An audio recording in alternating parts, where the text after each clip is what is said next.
Glad to see all of you here, and I hope that we can have a study that will be edifying, encouraging to you.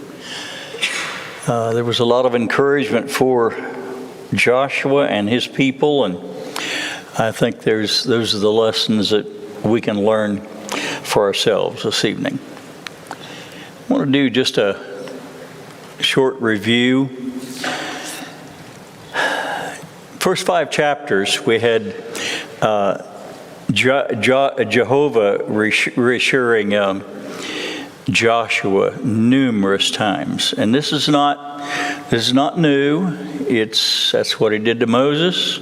That's what he continues to do throughout the remainder of the book here until Joshua passes on from this life.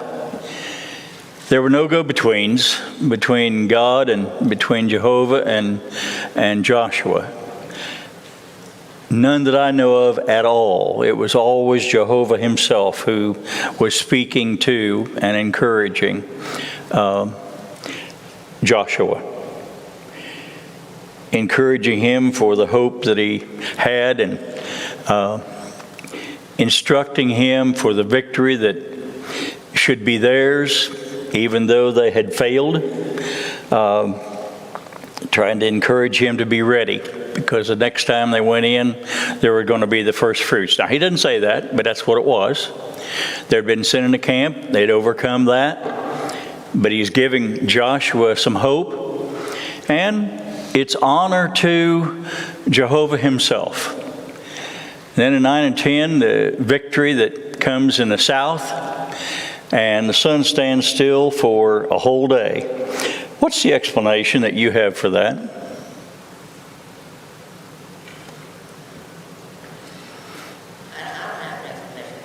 You don't have an explanation. Anybody have an explanation for the sun standing still? No? No? Neither do I. Joshua apparently had the faith of a mustard seed. He what? Joshua had the faith of a mustard seed. Okay. That's the point that I want us to see. I'm impressed with how many times people will come to me and say, well, how do you explain that? What really happened there? And not just concerning the sun standing still, but we kind of get down and start examining and read and try to figure out, well, how'd that happen? And there's only one explanation. It's all we need. It's faith in God. Nobody can explain the power of God. Nobody. And we waste our time trying to figure out how things like that happen. I just wanted to say that before we passed on to the rest of the study for tonight. But the fact that Joshua or Jehovah fought for Israel is enough. We know that he did, and we know that that's how it was accomplished. As we look at Joshua 11, there's basically 2 divisions to the chapter. The northern Canaan conquest, and then Joshua's conquest. So let's look at each of those now. 1 through 5, the northern conquest. Notice in the text that Jabin is really concerned. He hears what is going to happen. He hears that all these things have happened, and he's becoming very excited about this. He's wondering what to do. But so Jabin rallies, as we're going to see. He rallies all the northern kings together, and that's quite a horde of people. But let me take you on a little excursion here before we go too far. I want you to see, you've seen the Fertile Crescent before. I know you have. As I've seen it in Scott's slides. This green area from Babylon, clear up and around through Syria, and down to include all of Palestine, was considered the Fertile Crescent. But there's more to it than that. There's a lot of cities that are strategically located, especially in the Palestine area, that we need to think about. But let's look at another one. I don't know if you can see anything here or not, but look up there and you can see the Mediterranean again, much smaller, and the Fertile Crescent starting over there on the right, coming up and around through Syria and down through Palestine, all the way down through Egypt, and down along the southern or the eastern coast of Africa. This trade route was called Via Maris. Very important trade route. It connected the empires, connected Babylon, Syria, and the kings that were in Palestine, Egypt, connected all those. So they could plan how they would sell their goods, transport it someplace else, and transport things in for themselves. It connected these major empires, and that was significant, and especially this great Rift Valley that goes all the way down to the African continent. But in the middle of all this, where our activity is taking place, we see the Dead Sea, the Sea of Galilee, and then clear at the top, close to Hazor, we can see the Lake Chinnereth, or there's several names for that. We'll be talking about Hula, several of them. But Hazor is in the middle of this, and Hazor was one of the major cities in that trade route. Very strategically located. And so was Gezer, which is not on this map down there west of the Dead Sea, west of Jerusalem, near the Mediterranean Sea. But all those were strategic places in this trade route. So it becomes important when you see Joshua moving through here and taking these cities, these places. Let's look at Hazor. Hazor was a very large city in Upper Galilee, and that's significant too. This is in Galilee. We'll talk about that in a little bit.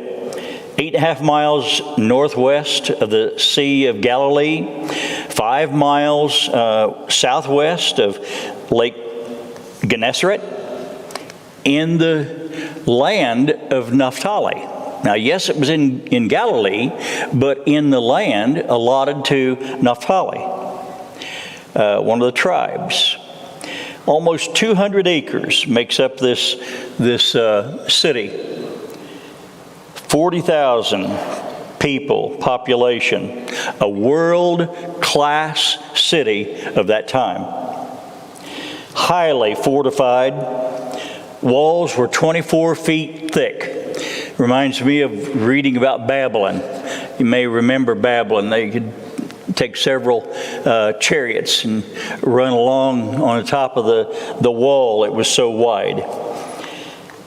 But this was all to be destroyed, and I want you to listen to me as we read through Exodus 34, verse 13. Well, actually 10 through 17. This is the New King James Version. This is what Moses is saying. This is what he is planning for Joshua.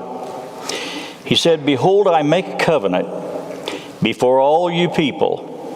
I will do marvels." The Lord is speaking through Moses. "I will do marvels such as have not been done in all the earth, nor in any nation. and all the people among whom you shall see the work of the Lord. For it is an awesome thing that I will do. I stopped to just say the word awesome is always in reference to God in the Scriptures, not man, not what man can do. It's an awesome thing that Jehovah says, I will do. Observe what I command you this day. Behold, I am driving out from before you.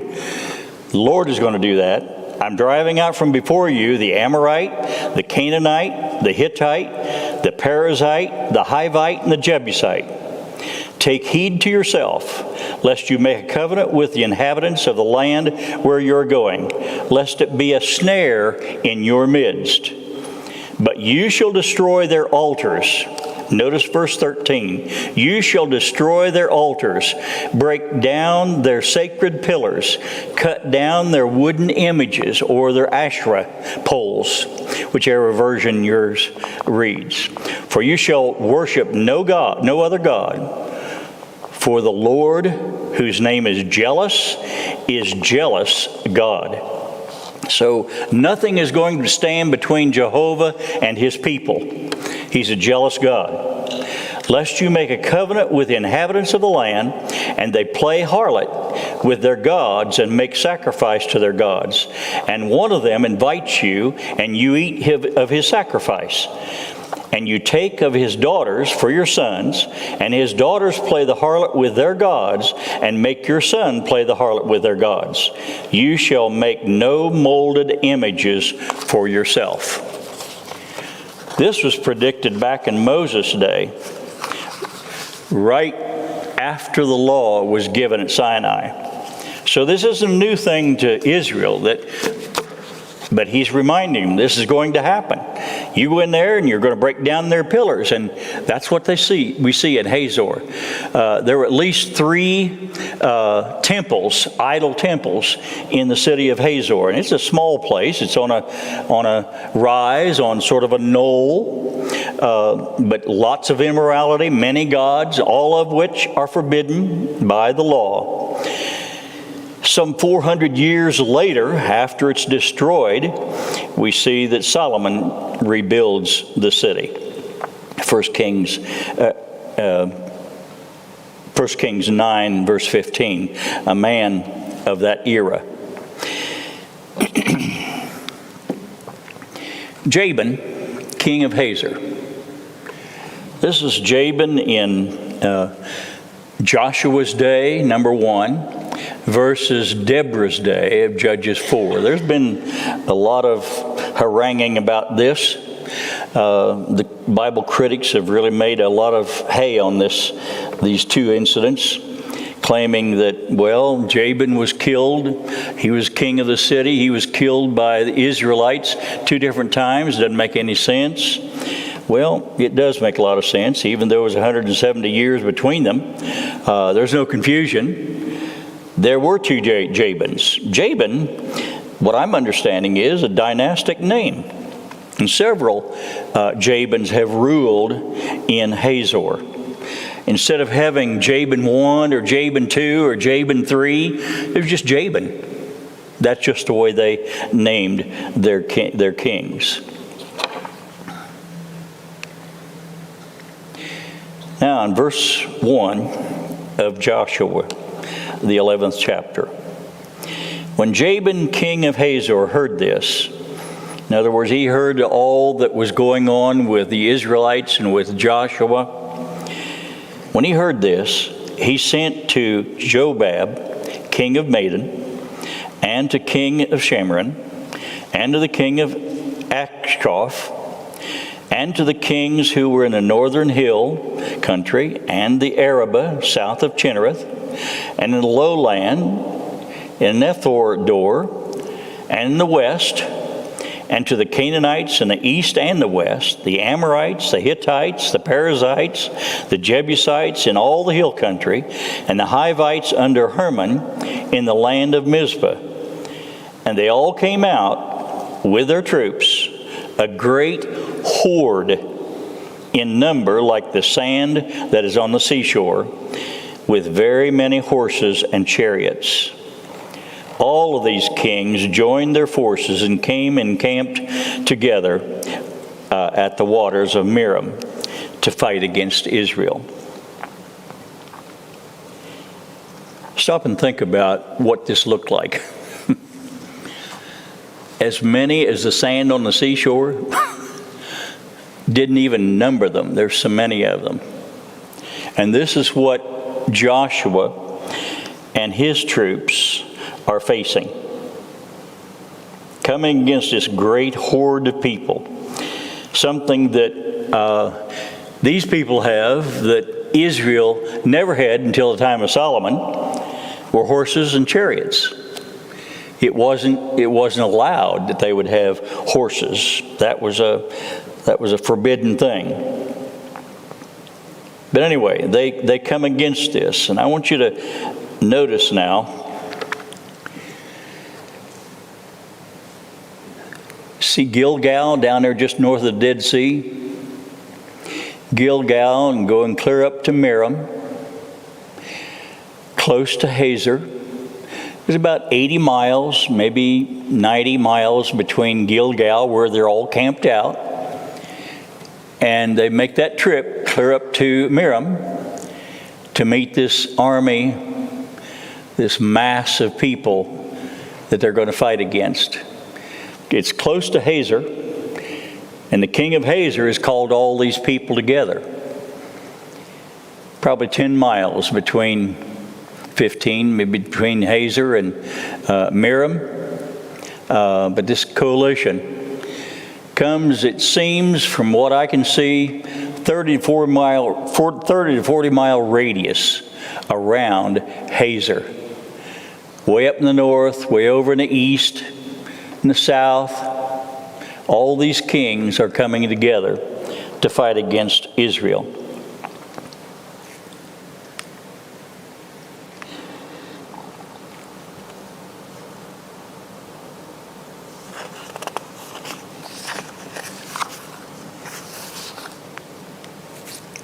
Now Jehovah speaks to Joshua. And he says, "Do not be afraid." Now, I don't know if Joshua knew what he was coming up against when they made that trip up there and how many days it took them to make the trip. I don't know. But when they arrived, to see that mass of people must have been a little bit intimidating. But the Lord is saying to Joshua, in preparation for this battle, he says, "Do not be afraid of them." How can you not be afraid of that mass of people? He may have had, I'm just guessing because I don't know, he may have had 600,000 warriors. He may have had 1 million. I'm not sure. But nonetheless, he's coming up against an army that is greater than the sand on the seashore. And well equipped. And they're equipped. That's a good point. Equipped with horses and chariots. And I was looking, I should have put a picture in, I guess, but a chariot pulled by 1 or 2 horses has a driver and has a man with a bow and arrow, spears, whatever he needs to do the fighting. Israel doesn't have anything like this. So again, it seems that it should have been intimidating, although it doesn't seem that Joshua is intimidated at all. But the Lord is saying to him there in verse 6, "Do not be afraid, for tomorrow at this time I will give them all over to you slain." Look at that. They will be given to you tomorrow slain. Does it sound like Israel's going to do a whole lot? Look what they are supposed to do. "They shall hamstring their horses and burn their chariots with fire." Sounds cruel, but the horses were of no value to Israel, so you'll destroy them. hamstring a horse, he's of no value. What's that mean?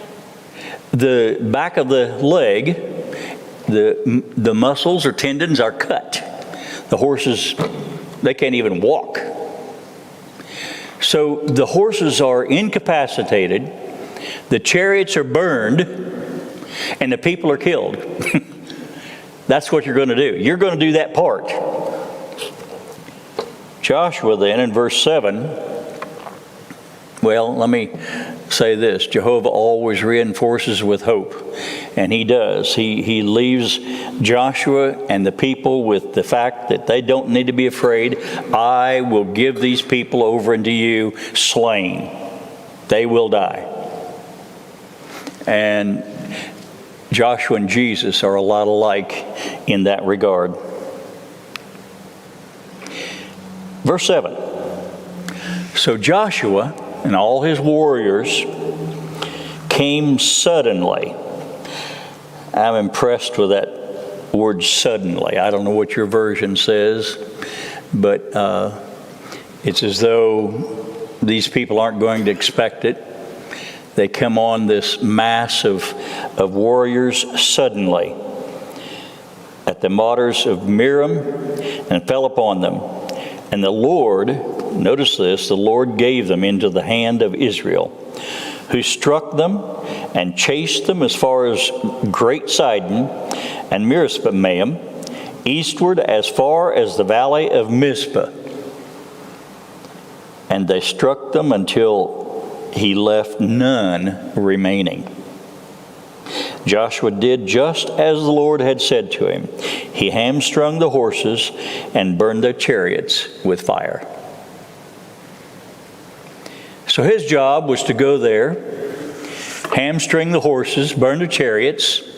And God delivered the people over to Israel, slain. They all died. Verses 10 through 15 now.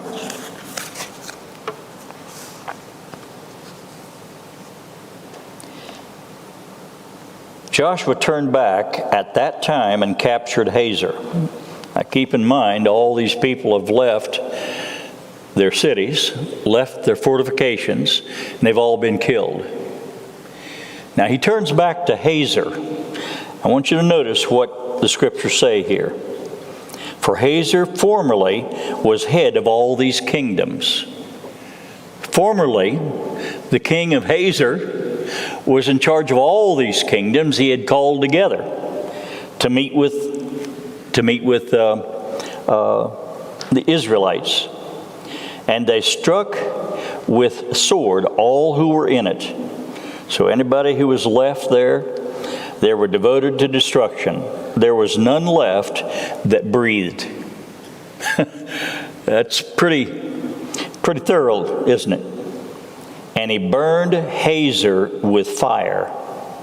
All the cities of those kings, all their kings, Joshua captured, struck them with the edge of the sword, devoting them to destruction, just as Moses, the servant of the Lord, had commanded. See, we again go back to what Moses had commanded to be done. And Moses was planning to do this. Joshua ends up having to do it. Notice verse 13. But none of the cities that stood on mounds did Israel burn except Hazor alone. So of all these kings and all their kingdoms, all their cities, he didn't burn any of them with fire except Hazor. Why do you suppose? Why do you suppose? He was the head of the snake. That's right. And had potential of it rising again. And he wasn't going to take any chance for that. Good point. It might rise again, so Joshua burned that city. And all the spoil of these cities and the livestock the people of Israel took for their plunder. So all this mass of people, the fighters, and think about it, if there's that many fighters, how many people were there in this northern area that had to be destroyed. And all their houses, all their possessions was plundered by the Israelites. But every person that struck with the edge of the sword until they destroyed them, and they did not leave any who breathed. Just as the Lord had commanded Moses, his servant, so Moses commanded Joshua, and so Joshua did. He didn't leave anything undone. Followed exactly what the Lord had commanded. He left nothing undone of all that the Lord had commanded Moses. Verse 16 and 17. So Joshua took all the, what'd I do? Turn it back, I'm sorry. So Joshua took all the land, the hill country, and all the Negev, and all the land of Goshen, the lowlands of the Arabah, and the hill country of Israel, or hill country of Israel, and its lowland, from Mount Halak, which rises towards Seir, as far as Baal Gad, and in the valley of Lebanon, below Mount Hermon, and he captured all their kings, and struck them, and put them to death. Pretty thorough. But he knew what he was doing. He knew what he had to do. This shows what we've seen so far and it's kind of hard to see, I'm sorry. Kind of hard to see, but it shows in the south, the cities that were taken. You can follow the arrows and they just go through all those cities, clear down to Deber. Lots of kings there. From Ai, they went. And again, north of Ai, clear up to Hazor.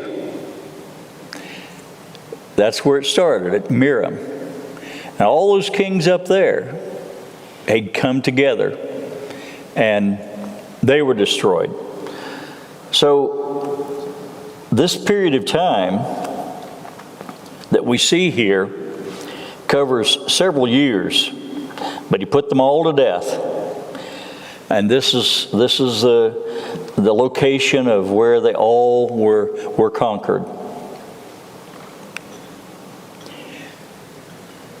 This area, I want to compare now. I want you to think about what we just saw. Let's go back. Look at the north and look at the south.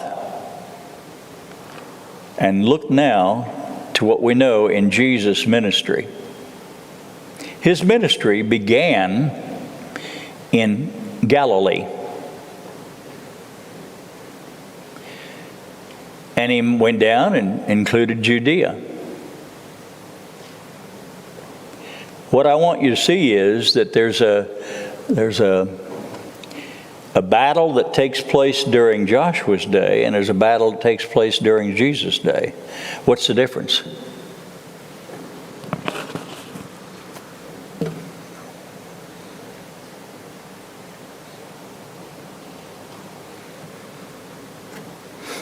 Wasn't a physical battle in Joshua's day? And it's a spiritual battle in Jesus' day. Now the people of his day, the people who followed him, tried to make it a physical battle. In fact, they were so convinced it was going to be a physical battle, they fought him all the way to the cross. And they thought, well, if we just kill him, get him out of our way, all things will be good. So they, in their minds, made it a physical battle, although it was a spiritual battle. What's the difference? What's the difference between a physical and spiritual battle? Put it in Paul's terms, if you can.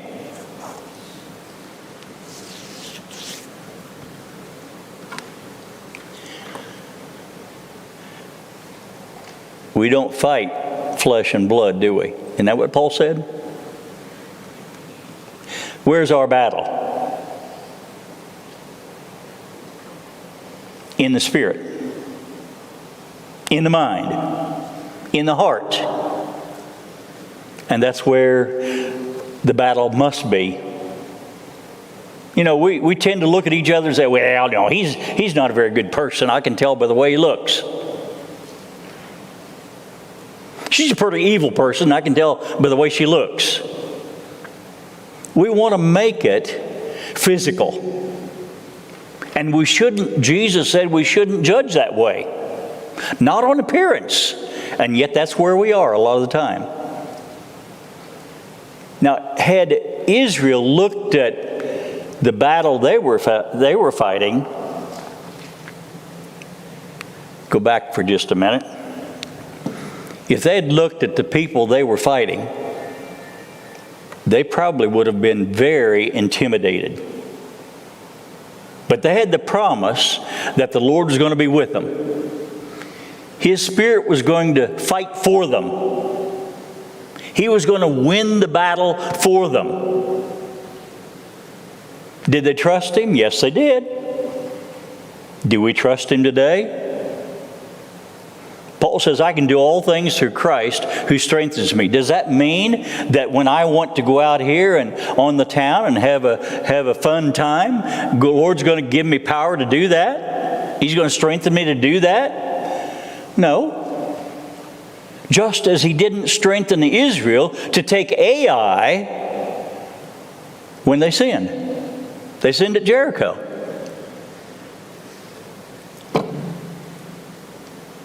We don't have the Lord with us when we're planning and proposing to do sin. But when we're fighting for Him, when we're trusting in Him, He wins our battles for us. I think it's a powerful lesson that all of us need to really think about. Notice in this next text,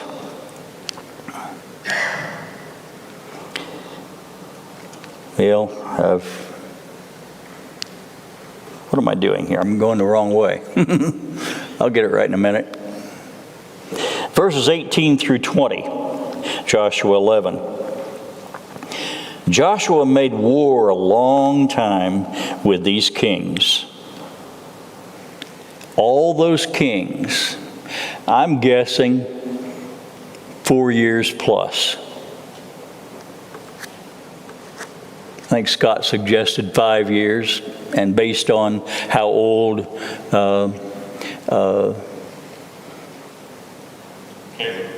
who? Caleb. Yeah, how old Caleb was. That's right, I couldn't think. Thank you. Based on how old he was at the time that this seems to have ended. But keep in mind, they're going in and out from Gilgal. They go in there. They're there for a while. Nothing is revealed as to what they did. But surely, Joshua is leading them to emphasize their relationship with the Lord and with each other as they go back and they spend time with their families and spend time around the tabernacle. Think of the tabernacle. I thought to get a picture of this, and I know you've seen it before. When the tabernacle was set up, all of Israel was camped around that. I can't imagine a mass of people this large, 2 million, camped around the tabernacle. 1/4 of them on the east, 1/4 of them on the south, 1/4 of them on the west, 1/4 of them on the north. I can't imagine the size. But they came back to their families and were there for a while. And then they would leave again. And God is constantly encouraging them. He's constantly helping them to understand, I'm going to be with you. I will fight your battles. You don't need to know how. He doesn't reveal that to us. So don't waste your time trying to figure out how I do it. I'll just do it. Notice in our text in verse 20. Well, let's go verse 19 first. He fights all these kings for 4+ years. There was not a city that made peace with the people of Israel except whom? one group of people made peace with Israel. Who was it? Who? The Gibeonites, right? It was by deception, but they made peace. They took them all to battle. Verse 20, for it was the Lord's doing to harden their hearts. It was the Lord's doing to harden the hearts of these people of the land of Canaan. What do you suppose that means?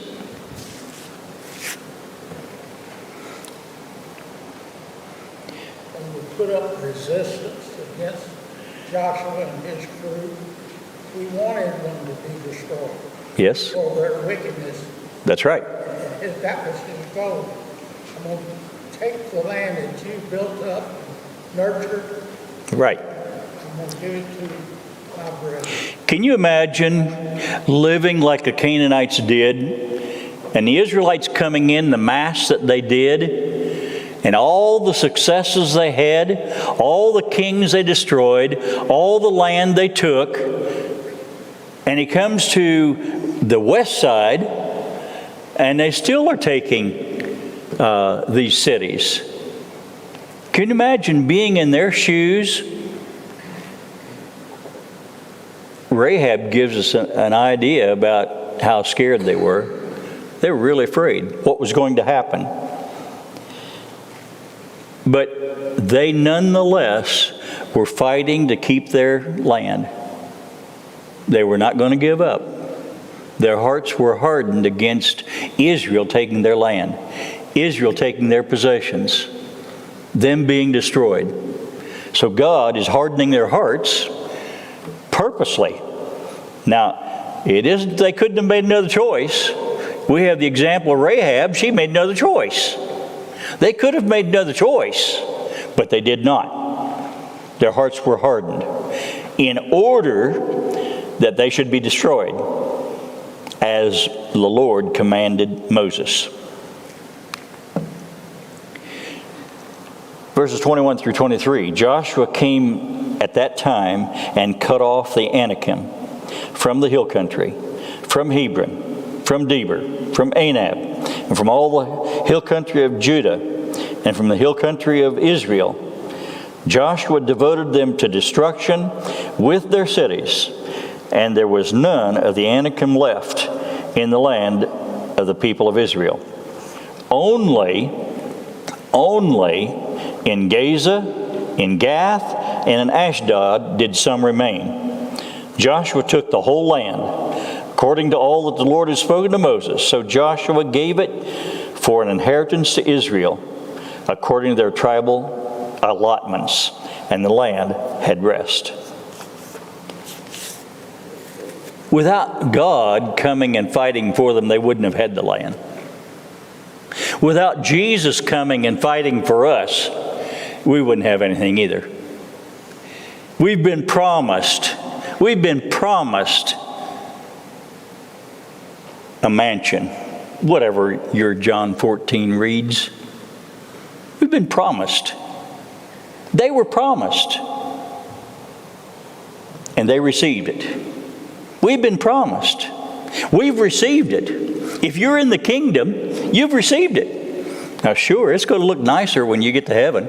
No question about that. But you have it already. You have life already in the Lord. They had life in Israel, in the land of Canaan.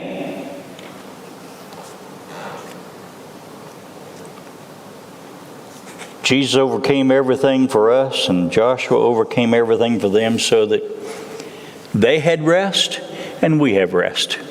Rest from the evil and all the things that we've put up with before we became a part of the kingdom. Now, the victories that we see on the east side and on the west of Jordan are depicted for us, and I'm not going to take time to go through those. It's a long list. I don't know, 15, 20 different kings on the east side of Jordan. And it says that these kings in the land whom the people of Israel defeated took possession of their land beyond the Jordan toward the sunrise. So that'd be the east side, and he lists all of them. And then also on the west side, the people of Israel defeated the west side of Jordan, and lists all those. And there they say at the end, there were 31 kings. And finally, in conclusion, in the first 7 verses of Joshua 13, Joshua is old. The Lord said to him, "You're old, advanced in years. There remains yet much land to possess." Much land to possess. I want you to think about Jesus making a similar promise. When he's talking about his sheep, he said, "I have other sheep I'm going to bring into the fold." There's other land that could have been taken, and the Lord is promising to be with them. Let's go ahead and read. Down in verse 6 of this text, the Lord says, "I myself will drive them out from before the people of Israel." He's telling Joshua this. He's telling the people this. All this land he reads off here is still for the taking. "I myself will drive them out from before all the people. Only," he tells Joshua, "only allot the land to Israel for an inheritance." An inheritance is not something that you buy. It's not something that you work for. The Lord had promised this land to them, and He's promised it to us also. Not that land, but He's promised a better land for us as an inheritance. "As I have commanded you," the Lord said. "Now therefore divide this land for an inheritance to the 9.5 tribes of Manasseh." 9 tribes and half tribe of Manasseh. Well, we've got a few minutes left. Any questions or comments?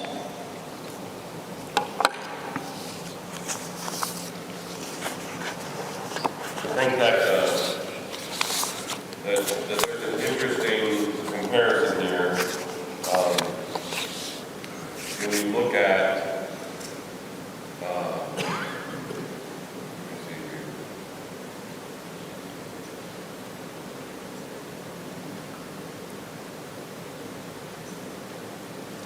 When you look at chapter 11 and beginning there in verse 21, where it goes through and it flat out says, Joshua did all this and he took all this land.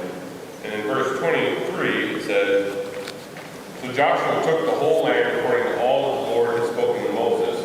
And Joshua gave it for an inheritance to Israel according to their tribal allotments, and the land would have rest no more."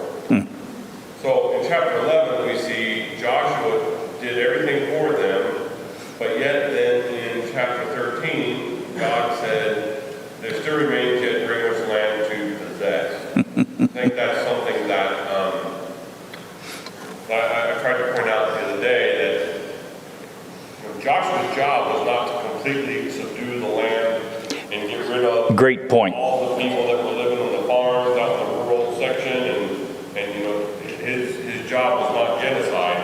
His job was to go in and conquer the armies and to prepare the land for the people now to go and actually possess it. They can now split up. And that's basically what God is saying here, is that Joshua, as the leader of my army, you have accomplished what I wanted you to do. There's nothing left for you to do as the leader of an army. Now it's time for the people of Israel to go and do their part. Good. And possess the land and now Good. actually subdue it and make it theirs. Even there's still some fight that's going to have to be done. No question. But it's not on that army, Yep. massive, nationwide level. And so I think there's just an important point there that, it wasn't that Joshua didn't do what God wanted him to do. Joshua did absolutely everything. He did. He gave it to them for an inheritance, but it wasn't an inheritance that they didn't have to still work for.